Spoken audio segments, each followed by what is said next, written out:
Ever wish you could, like, get inside the mind of a billionaire? Someone who built an empire from nothing? Yeah, exactly. Oh, wow. That's what we're doing today. Oh, We're going to do a deep dive okay. into Tillman Fertitta. Sounds good. So Tillman Fertitta, you know him from Landry's. Landry's Restaurants. Yeah, the Houston Rockets. Houston Rockets, Billion-dollar buyer. billion-dollar buyer.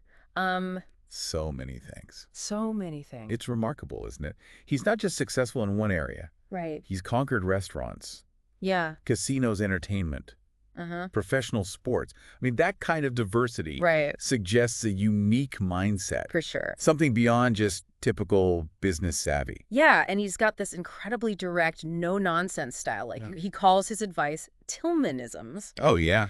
And they're like these little bombs of truth, Mm. often surprising, that cut through all the self-help noise. Yeah, and what I find particularly interesting is that Fertitta believes anyone can apply these principles. What? He dismisses the idea of a magic gene for success. Yeah. Instead, he emphasizes habits and ways of thinking that anyone can cultivate. Okay, so to really grasp his philosophy, we need to go back to his beginnings. Imagine Texas in the late 80s. Okay. Economies and free-fall banks are failing left and right. Wow. Fertitta's right in the middle of this, building his business while the financial world around him is imploding. Oh, my God. He even has this story about the FDIC showing up every week to shut down banks he was working with. No way. Yeah. It's wild. It's a powerful illustration of his concept of resilience, which he calls keeping punching. Yeah, how do you stay focused when you're facing setbacks like that? Right. How do you keep that drive going when things get tough? Yeah, he has this rather blunt way of summing it up. Oh, He yeah. says there's a paddle for everybody's ass. Yeah. You know? Definitely a memorable Tillmanism. But behind that colorful language, Yeah. he's highlighting a crucial point. Yeah. The importance of staying vigilant, Uh-huh. never getting complacent, Yeah. even when you're on top, Right. because that's often when you're most vulnerable. But what are your thoughts on this approach? It's intense. Yeah. There's this sense that no matter how successful you are, Uh-huh.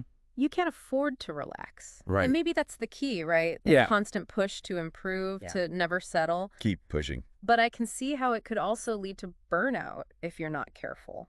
I think that's a great point. Yeah. It raises the question of finding the right balance between vigilance and enjoying the present moment. For sure. Maybe it's about being aware of potential challenges without letting them completely paralyze you. Okay, let's unpack another one of Fertitta's core principles. He says, selling is everything. Right. Now, he's not just talking about like pushing products in a traditional sense. Exactly. He's talking about the fundamental skill of persuasion, Okay. of communicating effectively, Uh-huh. of getting people on board with your vision. Think about it. Leadership, Yeah. building relationships, Yeah. even negotiating with your family. It all involves an element of selling in the sense of communicating effectively Okay. and achieving buy-in. So how can we apply this selling is everything philosophy in our own lives? Right. I mean, we're not all CEOs or running billion-dollar businesses. Well, think of it this way. Have you ever had to convince a friend to try a new restaurant Uh-huh. or present an idea at work Yeah. or even explain to your partner why you want to go on a certain vacation? Okay.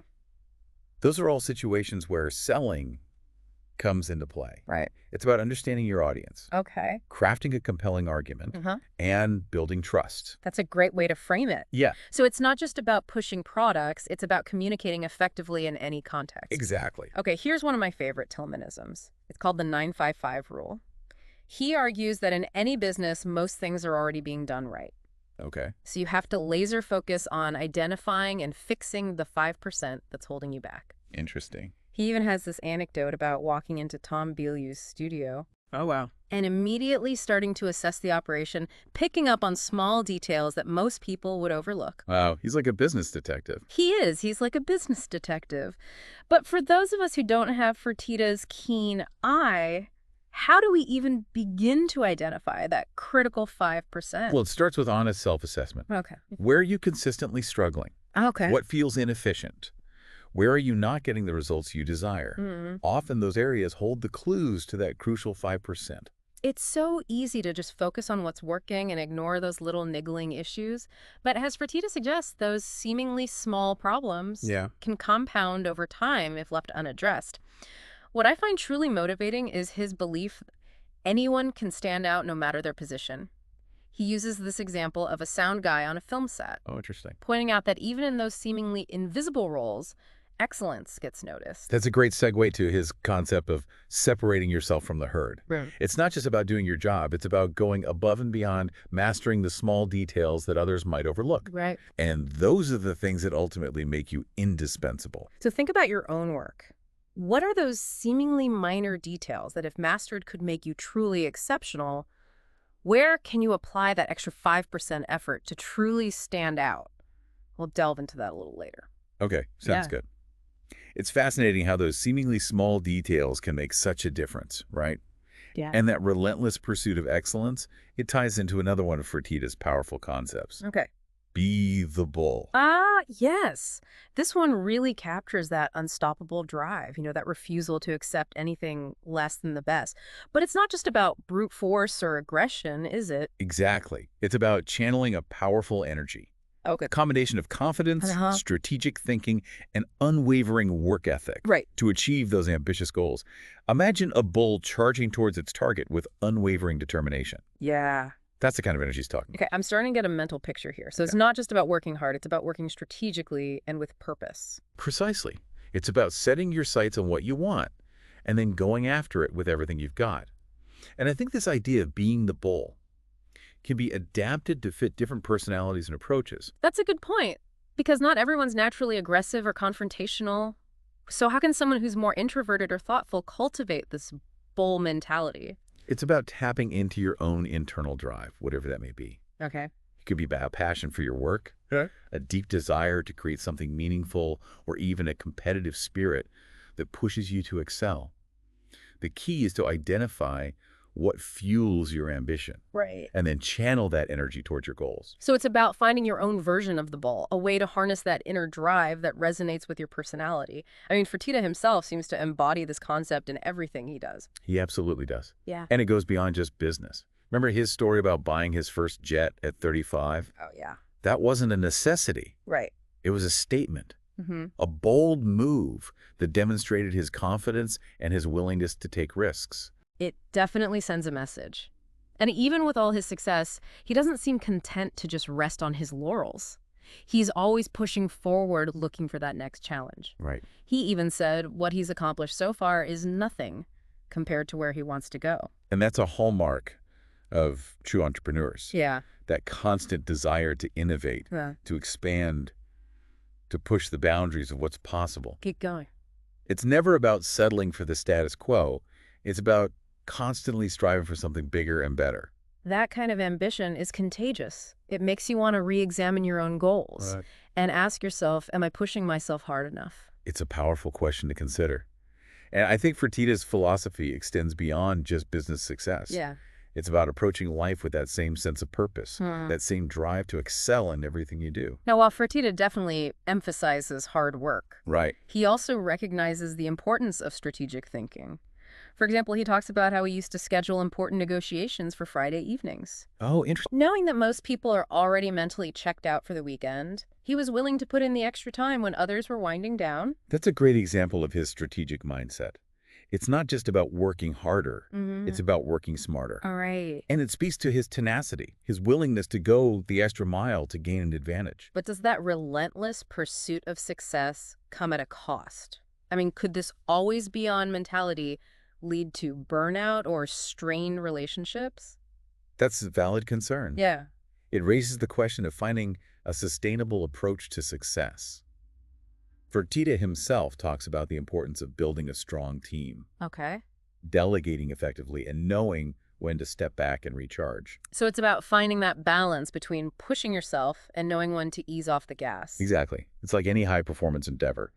You need periods of intense effort followed by periods of recovery and reflection. Okay, so we've covered a lot of ground here. Yeah. We've talked about resilience, the importance of selling the 955 rule, and the be the bull mentality. And one of the key takeaways for me is Fertitta's emphasis on personal responsibility. He firmly believes that if you're not moving up in your career or achieving your goals, it's on you to figure out why. Or are you in the wrong company? Do you need to develop new skills? He challenges us to take ownership of our success. That's an empowering message. It means that we have the power to shape our own destiny. But how do we translate that into action? Where do we even begin? Well, I think one of the first steps is to be brutally honest with ourselves about our strengths and weaknesses. Okay. Fertitta himself is very open about what he's good at and what he's not.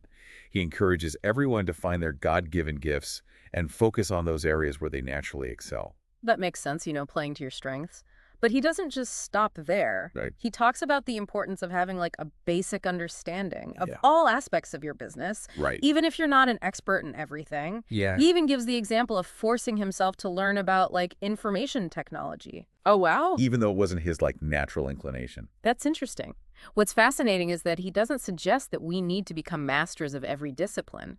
Right. But rather, we should just develop a working knowledge of the different departments and functions. Yeah. This allows us to ask better questions, make more informed decisions, and better appreciate the contributions of everyone on the team. It reminds me of that saying, a jack of all trades, master of one. Yeah.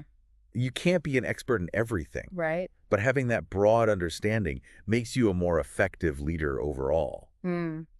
And speaking of leadership, Okay. Fertitta seems to have this knack for bringing out the best in people. Yeah. Even though he has a reputation for being a tough boss.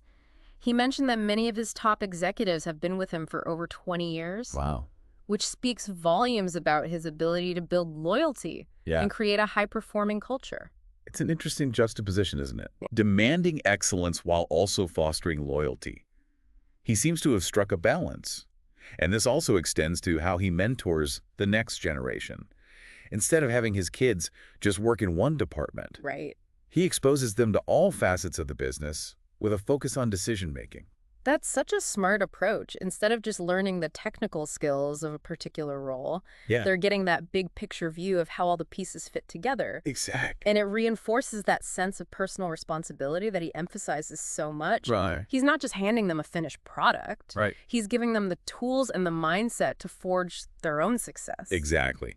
He's equipping them with the skills to navigate the complexities of business and life. Yeah. And he even distilled it down to a few key principles for his children. Okay. Know your numbers, understand the customer, and never assume anything. Those are such fundamental principles, but they're so easy to overlook in the daily grind. They are, and yet they're so crucial for success in any field. Right. Being financially savvy, understanding people's needs and motivations, and constantly seeking to verify information. These are the building blocks of effective decision-making. So it's not just about business acumen. Right. It's about developing a mindset that allows you to navigate complexity, make informed decisions, and ultimately achieve your goals. And one thing that really struck me throughout this whole deep dive is Fertitta's relentless forward momentum. He's achieved incredible success. Yeah. But he's not slowing down. He's always looking ahead to that next challenge, the next mountain to climb. He even poses this question almost like a challenge to himself and to all of us. Yeah. What would I do? Yeah. And I think it goes beyond just business decisions. Yeah. It's about finding that inner drive, that passion that keeps you engaged, that pushes you to keep learning, growing, and evolving. That's a question we should all ask ourselves regularly. What am I working towards? Right. What kind of impact do I want to make? Yeah. What legacy do I want to leave behind? Absolutely. And finding those answers, that's what keeps us moving forward, striving for something bigger than ourselves. For sure. So as we wrap up our deep dive into the mind of Tilman Fertitta, I encourage you to consider which of his Tillmanisms resonated most with you. Pick one, just one, and think about how you can apply it to your own life, to your own work this week. What small step can you take today to embrace that be the bull mentality, to keep punching forward, to never settle for anything less than your best?